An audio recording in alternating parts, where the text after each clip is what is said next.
can get Jason Jones' camera to work. Jason Jones will be joining us here in just a minute here on 132.0 Smooth Jazz.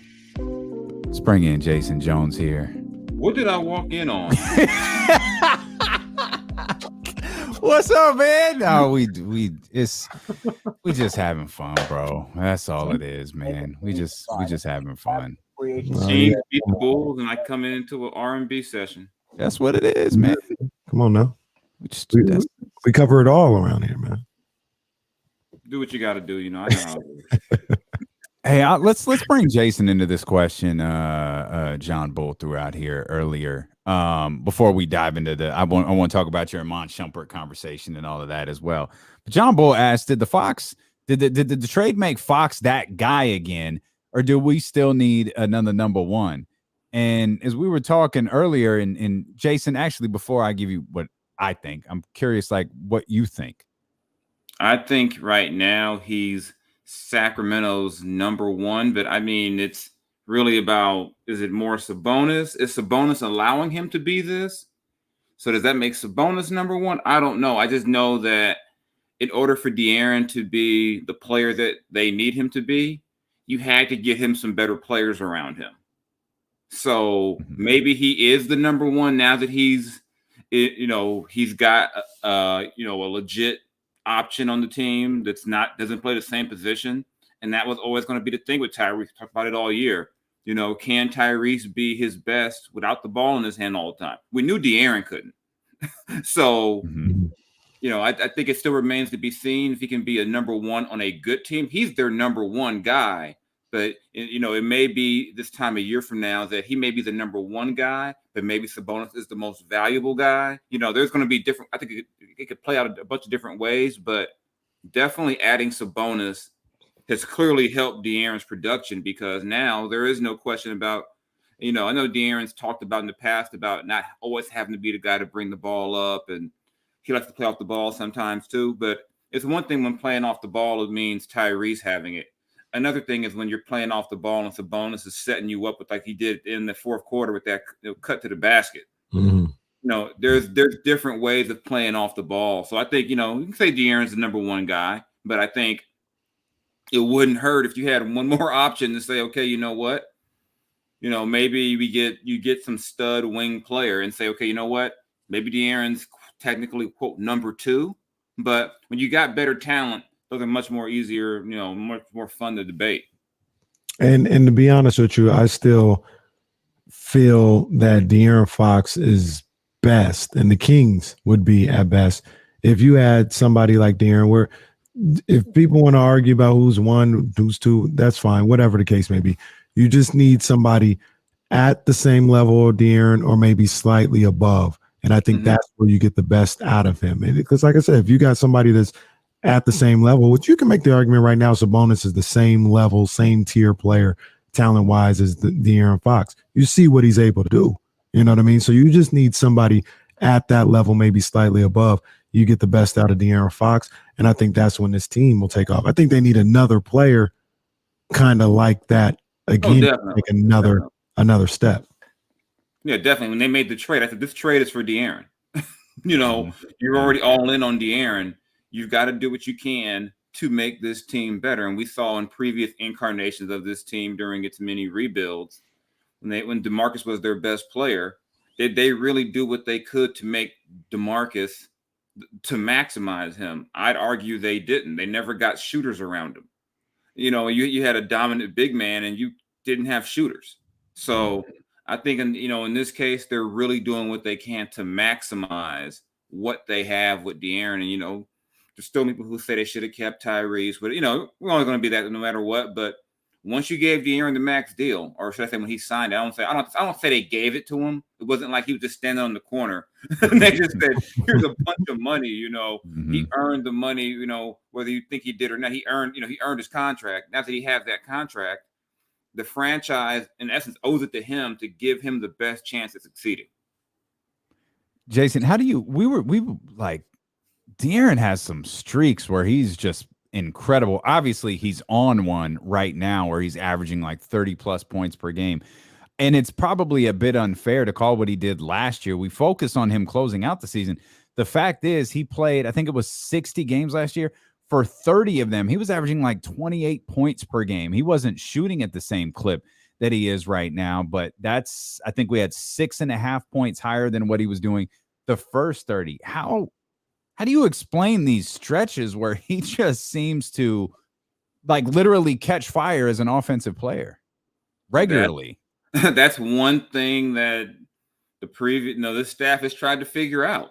Just, and even De'Aaron has said one of the problems he has is that when he's on, but when he's off, his off night has to be like 23 points. Mm-hmm. His off night goes, from 30 like to 14, and they can't win with him playing like that. It's just about finding that balance. I mean, because when he's on, he's definitely, all-star caliber player. But when he's off, it's like, why in the world is this guy getting made so much money? Like, what is he doing here?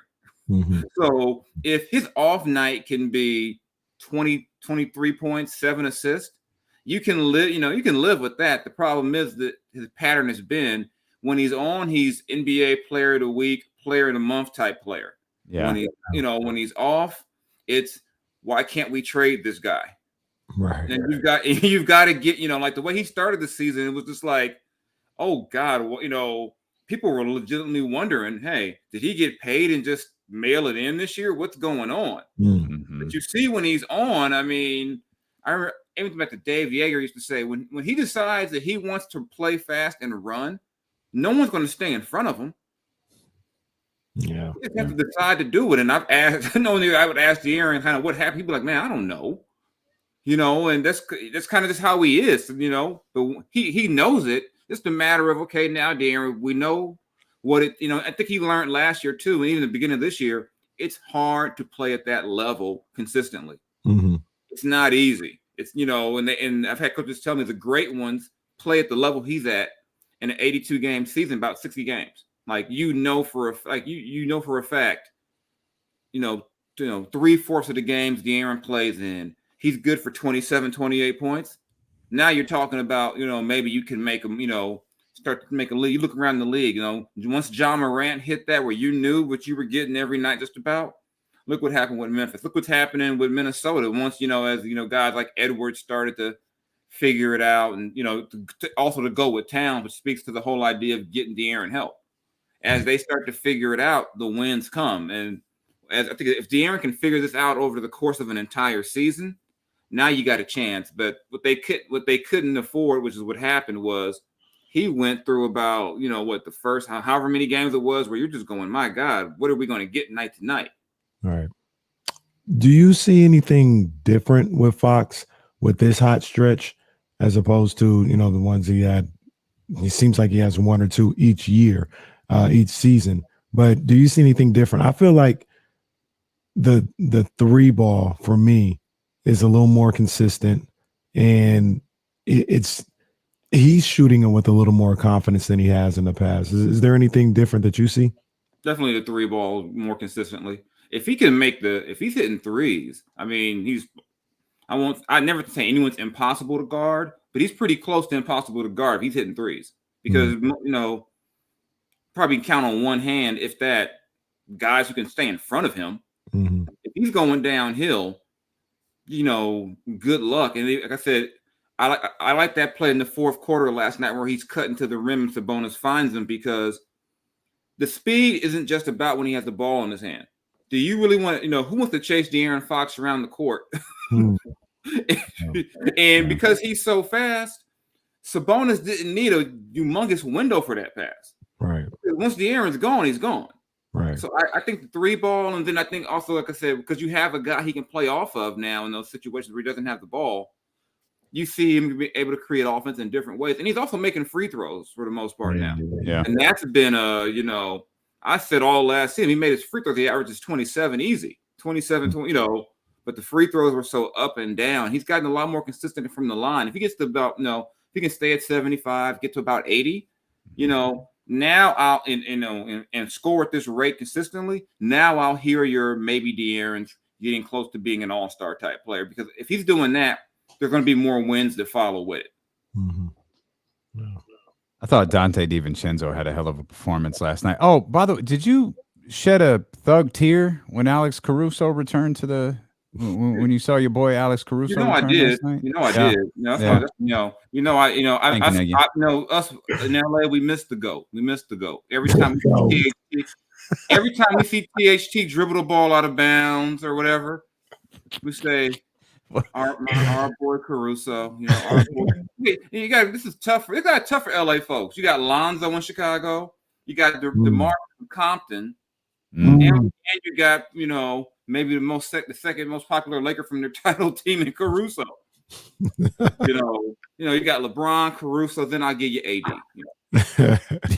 Caruso was still the man in LA. I saw some little poll about most hated players in the league. In LA, the most hated player was Grayson Allen. Oh, jeez. Because he hurt Caruso. What happened why didn't they sign Caruso? Did they let him go or they didn't have no money? It's a luxury tax thing. Yeah. The Lakers are a big market team that plays that balance of we don't want to go into the tax. And, and they made a mistake. They blew it on that because a lot of times you don't realize how important the guy is until he's gone. And two guys that some of those vets complained about them letting walk were Caruso and Jared Dudley. Jared Dudley folks laughed like, oh, come on, really? But you need some glue guys sometime. And they sacrificed those guys. And like I said, it basically they chose THT over Caruso. And I figure if you keep those guys together, maybe you're in the playoffs. And like right now, I don't want to see them in the playoffs. I don't need to see Phoenix destroy them. but you make that money up on the back end with your playoff run, but they made some financial decisions, and I think they're paying for those. One of them being probably not, paying to get Scott Brooks on staff, a guy who knew Russell Westbrook well. They're paying for it now. This question doesn't seem crazy. Like, what's easier to fix, the Lakers or the Kings? Because the Lakers are in like financial hell. Like they don't have any control over anything. Like if they can't move Russ, they're stuck. Yeah, they don't have their draft pick. They've got they need a hand for heaven. They need somebody to bail them out to get out of this thing. They need a bad team that says, I want a bunch of cap space. We'll take Russ and buy him out. That's what it comes down to. So, that's what it comes down to. I mean, I still would probably say the Lakers are easier because they still have LeBron and AD. And if you got those two, if you're just somewhat competent, what you put around them, you should at least be a playoff team. But do you have AD? You got AD. A lot of games he missed in New Orleans where they were trying to lose and get a better draft pick games. They're not moving him this year. I can't get mad at the injuries this year. I mean, the first one was like a football injury. LeBron pushed the guy into his knee. I mean, I'll never fault the guy for having a legit. I mean, now if he had stubbed his toe when he was milking it, but I mean, those were some nasty injuries he had. But I mean, you assume AD's health, and I always assume everyone's going to be healthy. I don't go in saying I don't want to look at New Orleans and assume that Zion won't play at all, next year or anything like that. But I think if you're assuming you have those two guys, and LeBron doesn't fall off a cliff next season, you should be a playoff team. This thing, I don't know. I can't even watch them most nights now. I mean, it's funny. It's like hearing like a King's press conference sometimes. We just got to try hard. Like what? I mean, I heard that for over a decade, and now I'm hearing we just got to try hard. One time Russ said, it feels like the game plan against us is just try harder and you'll beat them. That's nasty. Yeah. So yeah, they're a walking shame. Before the basketball gods, the basketball gods are not pleased with the Lakers. I can't stand them. They're my least favorite Laker team in my entire life, and I do not want to see this. Their only one of my buddies said their only possibility to where they're not just loathed is that if they get AD back and they can sneak in and maybe pull off an upset, but AD's not going to fix that. They look like a team that wants to go to Cancun. When I watch them, it looked like a team that says, you know what, we can't win it all. So why do we even want to bother? And in fact, I think James Worthy even said that. They look like a team that said, hey, you know what? We're not that good. We don't care. But the problem is the other teams below them won't take them out the play-in. No matter how much they lose, no one will catch them. No one has caught them yet. And as long as LeBron's, piling up points, they're going to win a few games because, LeBron might go for 53 or 4 more times, and get him a few more wins. Look, pulling off an upset for the Lakers now is winning in the play-in. No, an upset now was like not being down by 20 in a game. It ain't pulling off an upset and winning the series. They're like in moral victory territory now. Like, oh, you got to host New Orleans in a playing game. Let's just hope you guys keep it close and have a chance in the fourth. That's where I am with them. I'm like, maybe they'll compete tonight. Maybe they'll actually run back on defense, or I'm sick of them. They're unwatchable. Hey, and I like watching them. Hey, Jason. Of course you do. I like watching the NFC Championship game too. Good luck with Russell Wilson and Khalil Mack coming back to the AFC West.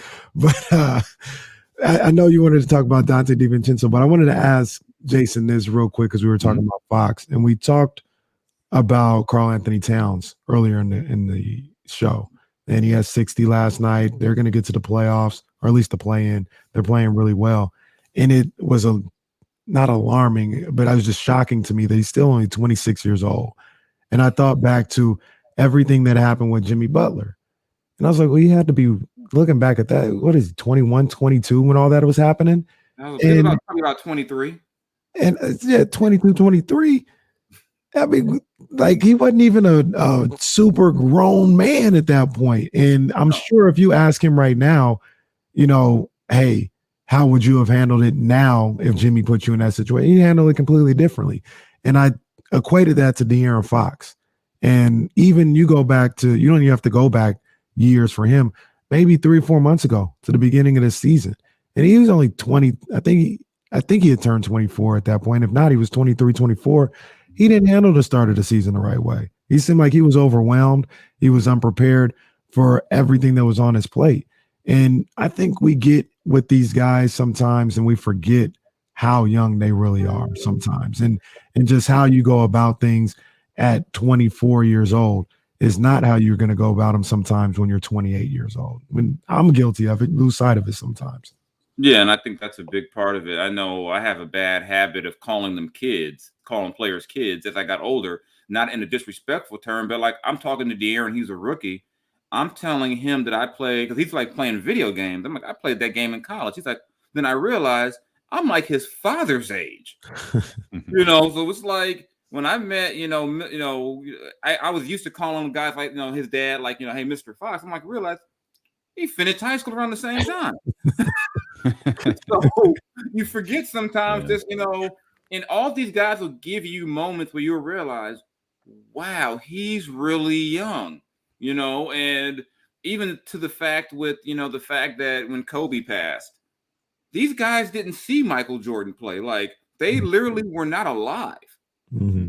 So you realize that was their joy, and they give you moments when you remember they really are, they're really young, and guys mature at different rates sometimes. And they always say that us men don't mature, or our brains aren't done until we're like 27, 28.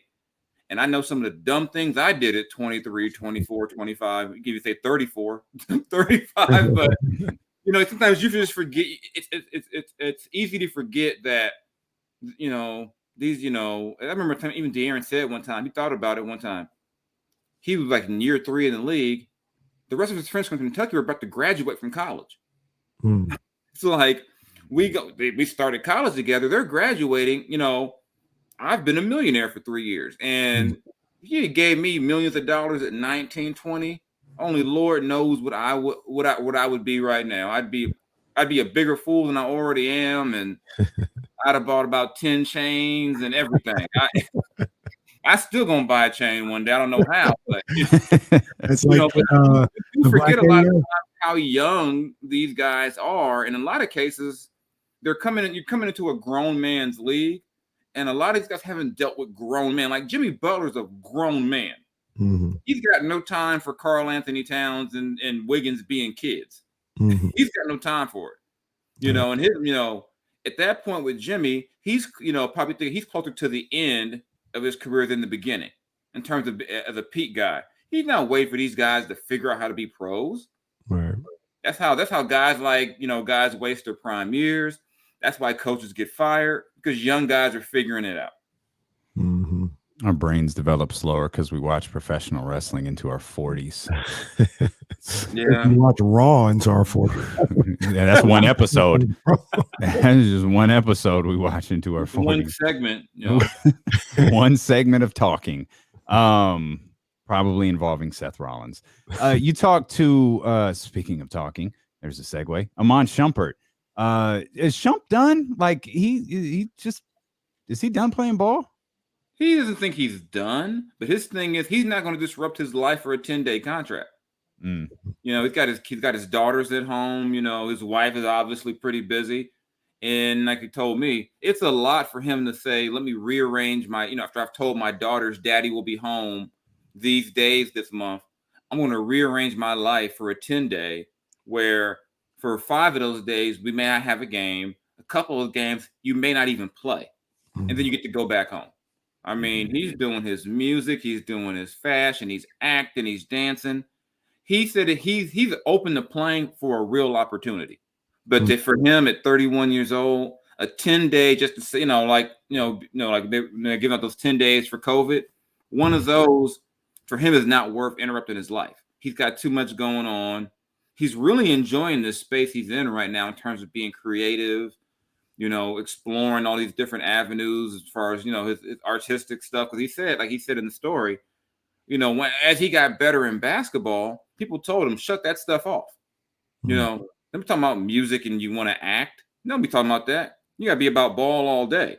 And a lot of athletes struggle with that because they'll tell you it's almost unfair. There's 24 hours in a day and people act like they're slouches if every moment of that day away from the games we see, they're not at the gym. Willie Cauley-Stein. Willie wanted to be an artist. Yeah. But some of Willie's was on the court too. But no doubt. But Willie just didn't know. He was like, I don't care. I'm an artist. I like doing these other things. And a lot of times we give these guys a lot of slack for being human beings. I know guys were on Marvin, like, why Marvin want to rap? When like, well, what are you supposed to do? Sit around in rehab for 16 hours? And then you got to the social media era where guys are recording their workouts and like, I'm in the gym and I'm like, that is the phoniest. And people get wrapped up. Oh, he put a video out. I said, he's not going to put the video out him missing shots. He ain't going to put the video out where he fell down. If some of these videos are so well edited, it's like, come on, you guys fall for this? They're like, oh, he's working. I'm like, that was a 60-second clip. Are you really that gullible? Oh, man. I mean, so much of this is just performative, and guys who are willing to come out and just say, hey, I'm going to do what I want to do in my spare time, get looked at weird, and Iman said he just feels like free. He can, he wants to act, he can act, and like I even told him, his character in The Chi, he almost plays that so good. I'm like, dang, man, what's good? And he hasn't done a lot of sports interviews with people from sports, publications and speak, lately. The fact that he played for the Kings and he knew me was why he talked to me. But he really hasn't sought out a lot of sports publications. He's wrapping up the tour for Dance with the Stars tomorrow. He did about half the dates. He he says he doesn't really practice. He doesn't like work out to dance. He just dances, and he's loved that experience. He said it was a different kind of dance because he's used to dancing, but the songs you're dancing to on the show aren't what he normally would dance to or how he would dance to them. But he's loving life right now, and unless a real like standard deal comes about, I can't see him dropping everything so he can go sit at the end of the bench for a couple of weeks. We see this in football often, and because they do different movies and they get into wrestling, things of that nature. I was trying to think, and I could be blowing a very obvious one.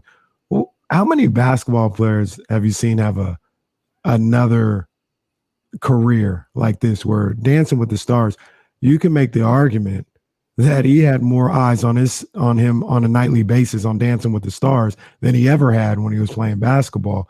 Can either of you guys think of guys that have had that kind of second career after basketball that's bigger than their basketball career? Well, Bill Walton comes to mind. Like Bill Walton's television career is, at least compared to his NBA career, is massive. And I'm trying to think of big names. I want to say Mike Warren, because he came such a big actor. But his career in basketball wasn't probably wasn't at the same level. Yeah. Like, people don't realize he played at UCLA. They just remember him from, as an actor. So I'm just trying to think of guys who really became. It's a little different. Will we throw Bill Bradley in there? Yeah, that's fair. That's a fair one. Yeah. That's definitely a good one. I mean, Jesse got a good one. Your boy, Rick Fox. Oh, Rick Fox has been Pretty Ricky. Rick Fox, the full-on actor. And Pretty Ricky started that while he was still playing. And I think he's Kanye's executive assistant or something like that. Something weird. Yeah, he is. He is part of he does work with Kanye. Yeah. So that's got to be a whole nother world to be working with. I couldn't imagine. No, I could not imagine. I mean, and Dennis Rodman became a bigger star after wrestling Karl Malone. So, let's not ignore that. That was a big deal. Yeah, Shaq. I think some of this is generational. Like, my kids have no idea. I show them clips of Shaq as a player. They're like, actually, Barkley might fall into that too. Well, somebody else. Oh, there you go. Yeah, because that's a good one. Kenny Smith is probably bigger at what he does than when he was playing back, and he was a really good basketball player. But he's probably bigger now for inside the NBA. Yeah, and a lot of it's generational too. Younger people have no idea how good Barkley was as a player. That's why they say things like, "Oh, Draymond Green would have shut Chuck down back in the day. He couldn't have been that good." Like, man, it's crazy you bring up Chuck, because now I'm thinking, does Troy Aikman have that? I know he's not basketball, but Troy, and Tony Romo could end up that in 10 years. John Madden was that if you put coaches in. Yeah. John Madden definitely falls into that category of a guy whose second career was way bigger, and that's saying a lot. John Madden won a Super Bowl and was one of the winningest coaches in NFL history. Yeah. But he's better known for video games and commentary. Mm-hmm. Hey, look, maybe this is just a personal one. Marcus Johnson. I didn't know he played in the NBA for the longest time. He was just the guy White Man Can't Jump. Yeah. Let me go get my other gun. Yeah. That's what he's known. Yeah. Or now he's known as Josiah's dad. Right. Yeah. Now it's even poor Marcus now is like, hey, I'm a finalist for the Hall of Fame. Oh yeah, you're Josiah's dad. You that dude from White Man Can't Jump. Yeah, that's hilarious. Or if you're Shaq, oh, you're the icy hot guy. You gotta throw him in. You gotta throw him. You're the general. You're like you're like everything you can think of. Shaquille O'Neal, icy hot man. You're a general guy, man. Jason, we appreciate. We could do this all day. These pop culture references are fun, but. We appreciate you. We'll dive back into our breakdowns of Winning Time next week. Real quick. 30 seconds. Oh, man. And they have my boy Magic Johnson supposedly being 6'9" in all type of cars. I'm like, come on. My man Magic couldn't get a room. My man had to have it that bad. He was 6'9", folded up in the back of his Chevy. Come on, man. Hey, look, we'd be remiss, though, if we didn't have the professor on. And Jason, if you just got 30 seconds on Scott Hall, on the legacy. Oh, man, that was, who didn't want to be Razor Ramon back in the day? Come on, man. Even after we found out his real name was Scott Hall, we were children in damn all the brothers wanted to be Scott Hall. When I was taking Spanish class back in the day, the teacher would make you pick a Spanish name for the class, I was Ramon. All because of Razor Ramon. I'm like, I'm Ramon. I said, and he was so cool because back then, you know, we didn't have all the dirt sheets and we didn't know. Yeah. Half of us thought the whole Outsiders thing was real. We were like, oh my God, they're on WCW. And yeah, he was, you know, won the first ladder match. People forget that. Mm-hmm. He was in the first ladder match at WrestleMania, beat Shawn Michaels, you know, and yeah, he impacted a whole generation of wrestling fans. Like I said, who didn't say "Hey yo," you know? And I mean, it was like bad Spanish, but it was so like she like. Remember, chicas are for fun, man. It was like it's so bad. Like, go watch it today. It is like. But he pulled it off so well, and then even the whole gold dust angle they did with him, where you couldn't do that in 2022. But no, you couldn't. I'm very uncomfortable. Like, don't you touch me? What are you weird? You know, he pulled it off. I mean, Scott Hall is the man. Scott Hall is the man. You know, yeah, definitely the man. Yeah. We appreciate you, Jason. Thank you as always, my brother. All right, take care, Jay. Next week.